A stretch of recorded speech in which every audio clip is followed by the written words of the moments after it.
Operation सिंदूर के दौरान मैंने ये देखा, क्योंकि अगर हम कारगिल की बात करें, बहुत से ऐसे व्यूअर्स होंगे जो उस वक्त पैदा भी नहीं हुए थे, तो उन्हें शायद कारगिल के बारे में उस वक्त पता नहीं था और उस वक्त कोई रूल बुक्स भी नहीं था। लेकिन ऑपरेशन सिंदूर के दौरान बहुत ऐसे खबर चली जिनका फैक्ट्स वेरीफाई करना मुश्किल था। वीडियोस, एआई फेक्स, ये वो हर जगह से आ रही थी और चैनल्स वो चला रहे थे। मुझे लगता है कि हमने अपने ऊपर एक अनड्यू प्रेशर ले लिया है कि मुझे सबसे आगे रहना है। It's a race. तो सुबह उठते ही सारे न्यूज़ चैनल, उनके संपादक, सारे न्यूज़ एंकर्स, आप देखना, आपने कभी रेस देखी है ना, वो ऑन योर मार्क्स, और वो they are on their marks. अब कोई गोली चलेगी और उसके बाद वो दौड़ना शुरू कर देंगे, और उसके बाद उनको वो रेस जीतनी है। किसी दिन एक एंकर रेस जीतता है, किसी दिन दूसरा एंकर, किसी दिन तीसरा एंकर या चैनल उस रेस को जीतता है। और उस समय जब आप भागते हैं तो आप बिल्कुल अंधे होके भागते हैं, क्योंकि आपको सिर्फ वो रेस जीतनी है। आप इधर उधर कुछ नहीं देख रहे हैं, आप सिर्फ रेस जीतना चाहते हैं। तो मुझे लगता है कि ये हमने एक दबाव अपने ऊपर ओढ़ लिया है। और आजकल का जो बिजनेस मॉडल है वो है कि सबसे पहले पहुंचना है, सबसे तेज पहुंचना है, और बाकी का फिर जब आगे होगा तो फिर देखा जाएगा। बट हैविंग सेड दैट, कई बार एक ह्यूमन एरर भी होता है कि कोई चीज़ आपने की है लेकिन जानबूझकर नहीं की है, वो एरर हो जाता है। जैसे अगर आपके पास हज़ारों इनपुट्स आ रहे हैं और आपके व्यूअर भी आपसे उम्मीद करते हैं कि आप उनको तेज़ी से कोई खबर दिखाएंगे, तो बहुत बार ऐसा होता है कि आपको नहीं पता चल पाता। टीवी इतना बड़ा सिस्टम है, उसके टीवी में जो चेन है इतनी बड़ी है कि उसके अंदर सैकड़ों लोग होते हैं। उसमें एक व्यक्ति भी अगर अपना काम ठीक से ना करे या उससे अगर गलती हो गई तो वो सीधा ऑन एयर जाती है वो गलती। ऑपरेशन सिंदूर से भारत का क्या क्या नुकसान? मीडिया से लोगों का भरोसा उठ गया। कश्मीर का जो हम लोगों ने आप मीडिया से जुड़े। अरे मैं वो काम नहीं किया हूँ। मैंने कराची एयरपोर्ट नहीं उड़ाया था। हाँ, अब देखिए, कश्मीर का जो सस्टेन हुआ था, इतना मुश्किल से कश्मीर अपने रास्ते पे आया था, वो कश्मीर तबाह होते गया। हम लोग का जो सेना का मनोबल था, नेवी, एयरफोर्स रखे रह गए कि हम लोग कभी युद्ध करेंगे, ये कभी किए नहीं। यहाँ पे इंटरनेशनली ऐसा पाकिस्तान साबित कर रहा है, और बड़े देशों में ये दिखा चुका है कि पाकिस्तान अपर हैंड में था, क्योंकि सीज फायर पाकिस्तान ने तो नहीं किया और ना ही कोई उसने बोला। यहाँ ये बताइए, इजराइल जो किया है उसके बाद हमास हिम्मत करेगा? नहीं। तो फिर यही बताइए, आप ऑपरेशन सिंदूर के बाद क्यों नहीं बोल पा रहे हैं? हम पर्सनली देखिए, हम हमेशा एक चीज़ को लेके हो जा रहा है कि हमें अपनी सेना का मनोबल, सेना का इज्जत, सेना सर्वोपरि होनी चाहिए। तो ये जो बीच में सेना आ जा रही है ना, तो इस वजह से पाकिस्तान घुस गई भारतीय सेना। One of India's most watched news channels claimed Indian tanks had crossed into Pakistan. बीच में आके कराची पोर्ट पे आग लगा दे, मजा आ जाएगा। एक बार नेवी वाले आप भी जरा अपना इसमें हिस्सा डालो। It wasn't just one channel. Misinformation is being broadcast across most Indian news channels. Some have even resorted to using the sirens of war in the background. Indian navy की पोजीशन यहाँ पर कहीं पर है, यहाँ पर इंडियन नेवी है। कराची का नेवल बेस, उसको मेजर डिस्ट्रक्शन हुआ है। कराची बंदरगाह पर भारी तबाही हुई है।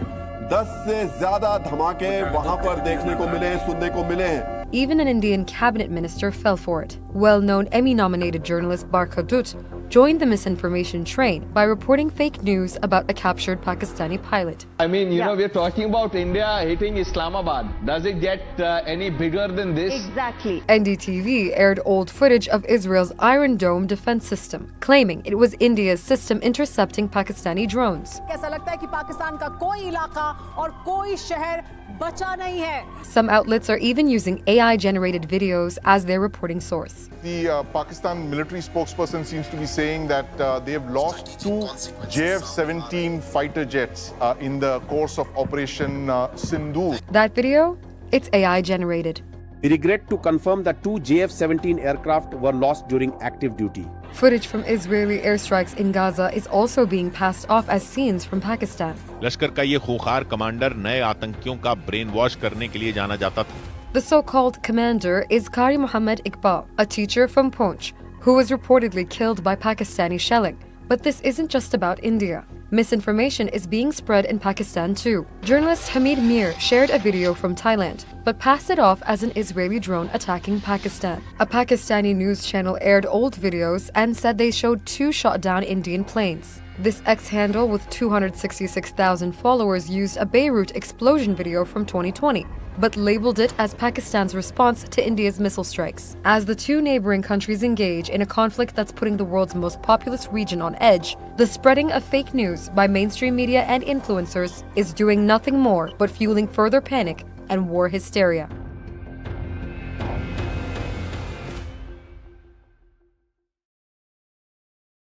तीन चीजों में क्या चीज ध्रुव इंप्रूव करना चाहेगा? एक एजुकेशन में, एक न्यूज में और एक कंटेंट क्रिएशन। न्यूज का सबसे आसान है, न्यूज को फिक्स करना सबसे आसान है। सारी गवर्नमेंट फंडिंग पर बैन लगा दो।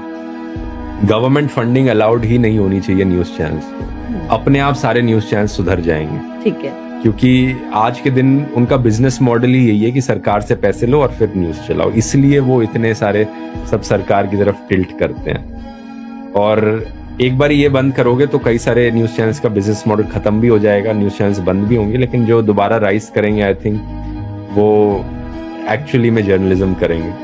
क्या टीवी न्यूज चैनल सच में गोदी मीडिया है? तो इस बात का पता लगाने के लिए हमारी टीम ने कैमरे के सामने नहीं बल्कि कैमरे के पीछे जो लोग बैठे हैं उनको खोजना शुरू किया, और जो निकला उसने कई सारे सवाल खड़े कर दिए। क्योंकि money control, news 18, CNN news 18, CNBC TV 18 और फर्स्ट पोस्ट ये सब नेटवर्क 18 के अंदर आते हैं। और नेटवर्क 18 पर रिलायंस इंडस्ट्रीज का कंट्रोल है, जिसके मालिक है मुकेश अंबानी, जिनके PM नरेंद्र मोदी के साथ तगड़े संबंध है। और NDTV का कंट्रोल अडानी ग्रुप के पास है, जिसके मालिक गौतम अडानी है, जो भी PM नरेंद्र मोदी से तगड़े संबंध रखते हैं। और जी न्यूज, इसके फाउंडर है सुभाष चंद्र। ये 2016 से 2022 तक राज्यसभा सांसद रहे। चुनाव इन्होंने इंडिपेंडेंट के तौर पर लड़ा, लेकिन इन्हें बीजेपी के विधायकों का सपोर्ट मिला था। और अब इंडिया टीवी, इसके चेयरमैन रजत शर्मा है, जिसमें नेक्स्ट वेव की लगभग 23% हिस्सेदारी रही। इसी नेक्स्ट वेव ने बाद में NDTV में अपनी हिस्सेदारी अडानी ग्रुप को बेच दी। और रिपब्लिक टीवी और रिपब्लिक भारत, इसके फाउंडर है अर्नब गोस्वामी। और शुरुआत में इसमें राजीव चंद्रशेखर का भी इन्वेस्टमेंट था, जो आज केरला बीजेपी के स्टेट प्रेसिडेंट है।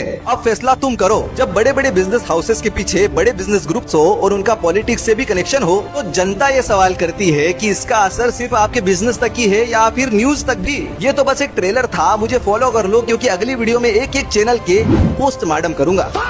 हमारे देश का मीडिया 4th पिलर माना जाता है इनको। सरकार कहती है कि मिस इन्फॉर्मेशन और फेक न्यूज से बचो, और हमारे देश का मीडिया सबसे ज्यादा फेक न्यूज और मिस इन्फॉर्मेशन फैलाता है। कारी मोहम्मद इकबाल जो एक शहीद हैं, पुंछ हमले में मारे गए, उनको हमारे देश के मीडिया ने आतंकवादी बना दिया। सबसे बड़ी कामयाबी तब मिली जब POK में आतंक की फैक्ट्री चलाने वाले कारी मोहम्मद इकबाल के मारे जाने की खबर आई।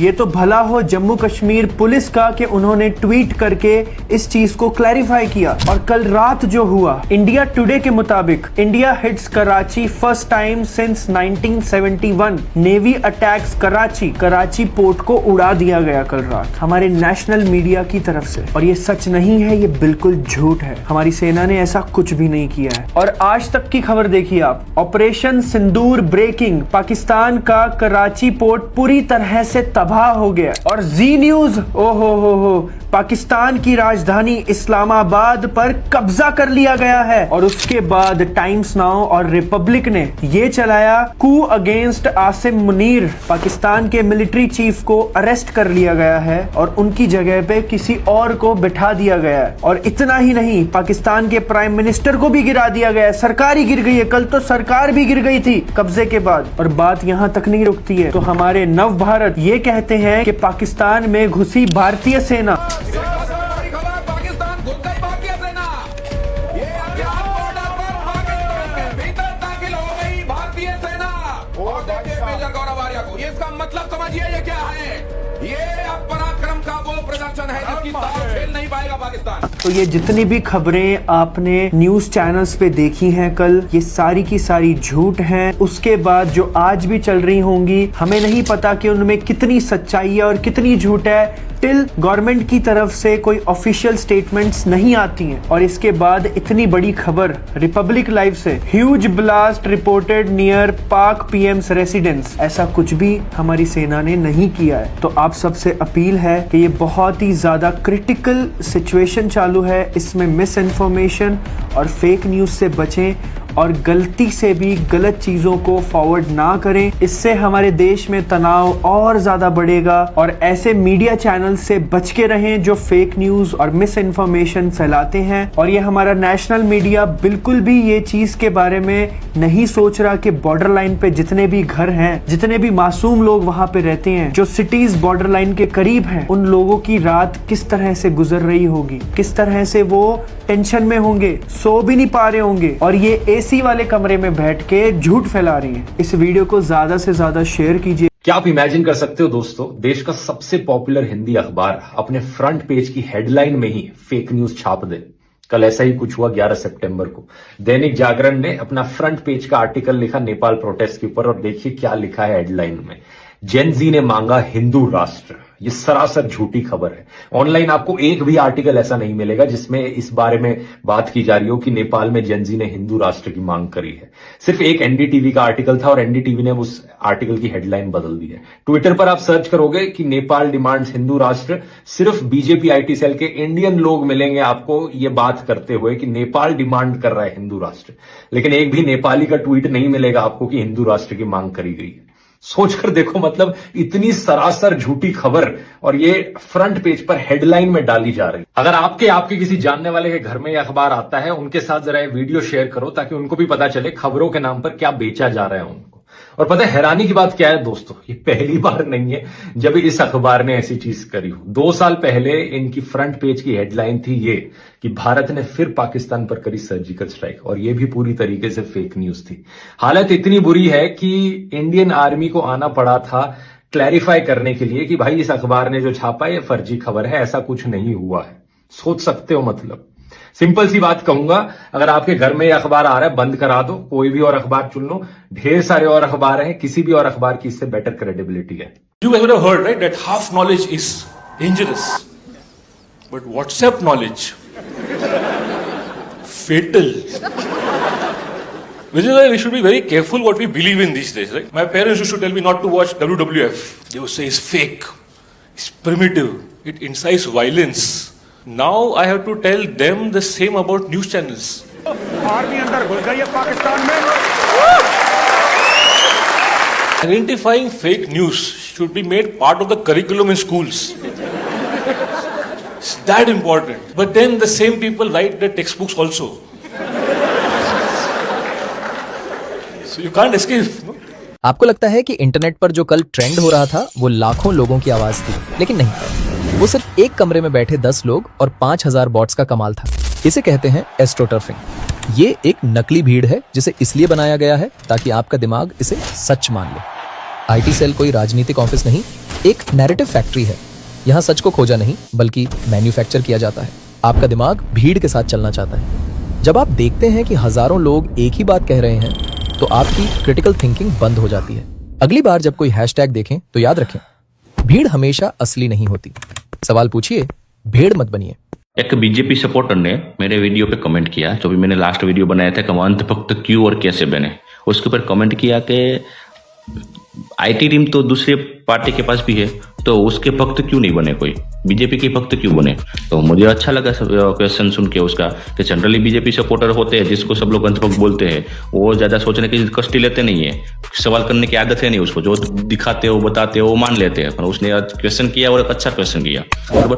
तो देखो, जो बीजेपी ने राजनीति की ना धर्म के नाम पे, वैसी घटिया राजनीति आज तक किसी ने दूसरी पार्टी ने नहीं की। ऐसे मैंने ऐसा नहीं किया ना मेरा कि दूसरी पार्टी सब सही थी, पवित्र थी, ईमानदार, ऐसा नहीं है। वो कोई पार्टी सही ईमानदार नहीं है। तो बीजेपी ने जो नफरत, वेरजेर, हिंदू मुस्लिम जितना किया है सत्ता में टिकने के लिए, उतना कोई पार्टी ने नहीं किया। धर्म के नाम पे लोगों को मूर्ख बनाना और बहकाना सबसे आसान तरीका होता है। तो उसी वजह से आज बीजेपी के भक्त बने धर्म के नाम पे, और कुछ रीजन नहीं है। आईटी टीम तो दूसरे के पास भी थी, कोई ऐसा गंदी राजनीति किसी ने नहीं खेली थी। ने इसमें आग में घी डालने का काम किसने किया? एक तो बीजेपी आईटी सेल, जो मैंने लास्ट वाले वीडियो में बताया था कैसे किया वो सब, ओके। दूसरा काम किया गोदी मीडिया ने, दलाल मीडिया ने। आप खुद देखो, आज तक लास्ट 7-8 साल में आज तक कभी भी न्यूज मीडिया में जनता के हक अधिकार की बात पे चर्चा या डिबेट हुई है तो बताओ। रोजगारी के ऊपर, भ्रष्टाचार के ऊपर, महंगाई के ऊपर, पेपर लीक होते हैं तो उसके ऊपर, जो युवाओं के सपने टूटते हैं उसके ऊपर, सरकारी स्कूल 90,000 बंद हो गई, जो गरीब के बच्चे शिक्षा से वंचित हो रहे हैं उसके ऊपर बात की हो। कभी भी जनता के हक अधिकार की बातें कभी भी करने में नहीं आती। न्यूज मीडिया एक प्रचारक बन गई है सरकार का। वहां पे क्या दिखाया जाता है? एकदम वाहियात बातें जो जनता का कुछ काम का ही नहीं, वही चर्चा होती, वही डिबेट होती। कैसे नरेंद्र मोदी वो खाते हैं, वो पीते हैं, एकदम सिंप्लिसिटी जीवन जीते हैं, वहां पे डंका बज रहा है, वहां पे जय जयकार हो रही है, लोक चाहना इतनी बढ़ गई है। ऐसा वाहियात बातें कर करके लोगों को ब्रेन वॉश करते हैं और अंधभक्त बनाते हैं। उसके अलावा जनता के हक अधिकार की बातें कभी भी नहीं हुई है। अगर हुई है तो आप मुझे कमेंट करके बताइए। 100 में से 90% मीडिया में नहीं ऐसी बातें होती, सब बिके हुए हैं, दलाल है। तो आप रात दिन यही देखोगे। ग्रामीण एरिया में ज्यादातर न्यूज मीडिया देखा जाता है कि वो बड़े एज के लोग हैं, वो फोन नहीं चलाते, सोशल मीडिया इतना यूज नहीं करते, तो न्यूज मीडिया ही देखते हैं, न्यूज चैनल देखते हैं। तो वो उसका मेंटालिटी ऐसी है कि जो दिखाया जाता है वही सही है, तो रात दिन वही देखेंगे। वो कहावत है ना, जो दिखेगा वो बिकेगा। तो वही देखेंगे तो क्या होगा? तो उसको तो लगेगा भाई ये हमारा मसीहा है, भाई ये है तो आज हम जिंदा है, तो वही होगा। उसको उसका हक अधिकार को इसने क्या किया? और IT सेल जो मिस इन्फॉर्मेशन फैलाते हैं सोशल मीडिया में और न्यूज मीडिया ने जनता के हक अधिकार को भुला ही दिया है, एकदम दबा दिया। जो वाहियात बातें हैं ना उसको ट्रेंड बना के चर्चा करते रहते और लोगों को ब्रेन वॉश करते और अंधभक्त बनाते। यही रियलिटी है। धन्यवाद। इंसानों द्वारा बनाया हुआ भगवान बहुत कमजोर है, तभी तो उसको अपनी रक्षा के लिए एक संगठन चाहिए, बहुत सारे भक्त चाहिए। वो बहुत लालची भी है, उसको भेंट में आपसे रुपया, पैसा, धन दौलत चाहिए। वो बहुत अहंकारी भी है, उसे अपने नाम के जयकारे गली गली चाहिए। वो बहरा भी है, उसे आपकी प्रार्थनाएं सुनने के लिए लाउड स्पीकर, भजन कीर्तन भी चाहिए।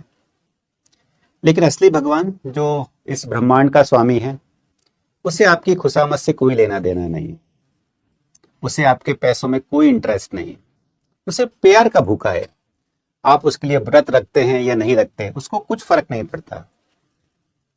तो नकार दो ऐसे भगवान को जो कुछ इंसानों ने बनाया है अपने फायदे के लिए, और अपना लो असली ब्रह्मांड के स्वामी भगवान को।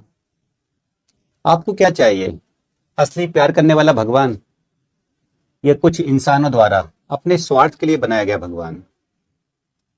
क्यों भक्तों, आ गई ना बीजेपी की असलियत बाहर। पंजाब में बीजेपी के 1142 नेताओं की जमानत तक जब्त हो गई, क्योंकि EVM की जगह बैलेट पेपर यूज हुआ। इलेक्शन कमीशन ने बहुत ट्राई किया कि बैलेट पेपर यूज ना हो, उसके लिए वो हाईकोर्ट में गए। हाईकोर्ट ने कहा हम इसमें दखल नहीं देंगे। उसके बाद सुप्रीम कोर्ट में गए तो उसने कहा कि हाईकोर्ट ने जो कहा है वही रहेगा। लेकिन अभी भी अंधभक्त को समझ में नहीं आएगा कि ये लोग EVM के बिना नहीं जीत सकते। द पैम्फलेट की श्रेया अरोरा जी को हम लोग यहाँ पे श्रेय देना चाहेंगे कि वो गोदी मीडिया की सरगना बन चुकी है। ना इन्हें वास्ता है उन छात्रों के साथ में जिन्होंने अपनी जानें दी है नीट पेपर लीक के बाद में। इसमें सोनम वांगचुक जी के साथ में सोलिडारिटी का ये पोस्टर था, पोस्ट को देख सकते हैं। इसको लगभग 4 मिलियन से ज्यादा लोगों ने यहाँ पे शेयर किया है। आपने कहा है कि all India student federation communist party of India Marxist के इकोसिस्टम से काम कर रहा हुआ संगठन है। पहली बात तो यह है कि आप हिस्टोरिकल नॉलेज अपनी करेक्ट कर लीजिए। ऑल इंडिया स्टूडेंट्स फेडरेशन 1936 का बना संगठन है जिसने इस देश की आजादी में अपनी शहादत दी है। आप बोल रहे हैं कि हम लोग चाइना से फंडेड है, हम चाइना से इन्फ्लुएंस्ड है। मोहतरमा जाके देखिए इंडो चाइना वॉर के बाद में ऑल इंडिया स्टूडेंट्स फेडरेशन का क्या भूमिका रही थी। हम लोगों ने चाइनीज इन्वेजन को कंडेम किया था। आप उस संगठन के बारे में कैंपेन चला रहे हैं, उन छात्र आंदोलन के साथ में कैंपेन चला रहे हैं जिसने इस देश की आजादी के लिए लोहा लिया है, अपनी शहादत दी है। इस देश के छात्र आंदोलन ने इस देश की बुनियाद रची है, इस देश के लोकतंत्र की बुनियाद रची है। जाइए पढ़िए, सुभाष बाबू से लेके जवाहरलाल नेहरू तक, अरुण असफ अली से लेके बटुकेश्वर दत्त तक, ये सभी साथी ऑल इंडिया स्टूडेंट्स फेडरेशन से बहुत क्लोजली जुड़े हुए लोग थे। उन्होंने इस वीडियो में, एक अलग वीडियो में, कैसे ये एक टेररिस्ट इकोसिस्टम का हिस्सा है ऐसा बदनाम करने की यहाँ पे कोशिश की गई। हमारे लाइब्रेरी को इक्वेट किया गया है शाहीन बाग के लाइब्रेरी के साथ में, उसको इक्वेट किया गया किसान आंदोलन के लाइब्रेरी के साथ में, और बोला गया कि इसी माध्यम से जो है हिंसा फैलाई जाती है। तो किताबों के माध्यम से कौन सी हिंसा फैलाई जाती है, श्रेया जी आप ही जवाब दे दीजिए। यहाँ पे जोड़ा गया कि शर्जील इमाम जो है JNU के छात्र, वो ऑल इंडिया स्टूडेंट फेडरेशन के सदस्य रहे। पहली बात तो यह है कि ये इंफॉर्मेशन फैक्चुअली इनकरेक्ट है। शर्जील इमाम ASF के मेंबर नहीं थे। लेकिन हम लोग ये बात यहाँ पे फिर कहना चाहेंगे कि विदाउट ट्रायल कोई भी स्टूडेंट को, कोई भी एक्टिविस्ट को जेल में सड़ाना, ये इस देश की न्याय व्यवस्था के खिलाफ है, इस देश के संविधान के खिलाफ है। तो हम लोग जो है, जितने भी पॉलिटिकल प्रिजनर्स यहाँ पे जेल में बंद है, उन सबकी लड़ाई लड़ेंगे। हमने यहाँ पे नारे लगाए, पेपर लीक से आजादी। मोहतरमा, आपने जेएनयू के नारे गिनवाए, वहां पे भूखमरी से आजादी, मनुवाद से आजादी, जातिवाद से आजादी, इन चीजों के बारे में आजादी मांगी गई। जो इस देश में बुराइयां है, उनसे आजादी मांगना इस देश के युवाओं का कर्तव्य है, वो हम लोग यहाँ पे बचा रहे। आजादी का नारा इस देश के स्वतंत्रता आंदोलन ने इस देश को दिया है, वो नारा हमारा है। हम लोग आज मांग करते हैं कि पेपर लीक से आजादी। क्या आप उनके बारे में बातें कहेंगे जिन लोगों ने पेपर लीक के बाद में अपनी जानें दी? क्या आप यहाँ पे बात ये कहेंगे कि सोनम जी 20 दिनों से भूखे तल पे बैठे हुए हैं, उनके स्वास्थ्य की हमें फिक्र है? क्या ये बात कहेंगे कि प्रधान जी ने अपनी जिम्मेदारी लेके इस्तीफा देना चाहिए? क्या आप बात कहेंगे कि इस देश का एजुकेशन सिस्टम जो है वो सड़ चुका है, उसको फिर से बनाने की जरूरत है? क्या बात कहेंगे कि शिक्षा पे खर्चा जो है बढ़ना चाहिए? All India students federation CJP के मूवमेंट में खड़ा होकर यही अपनी बात कह रहा है। ऑल इंडिया स्टूडेंट्स फेडरेशन इस देश के स्वतंत्रता आंदोलन से निकला हुआ बाय प्रोडक्ट है। हमें किसी को देशभक्ति सिखाने की जरूरत नहीं है, देशभक्ति हमारे खून में है। जाइए, इतिहास के पन्ने खंगालिए, इतिहास के पन्नों में आपको दर्ज मिलेगा ऑल इंडिया स्टूडेंट्स फेडरेशन का संघर्ष। इनकलाब जिंदाबाद।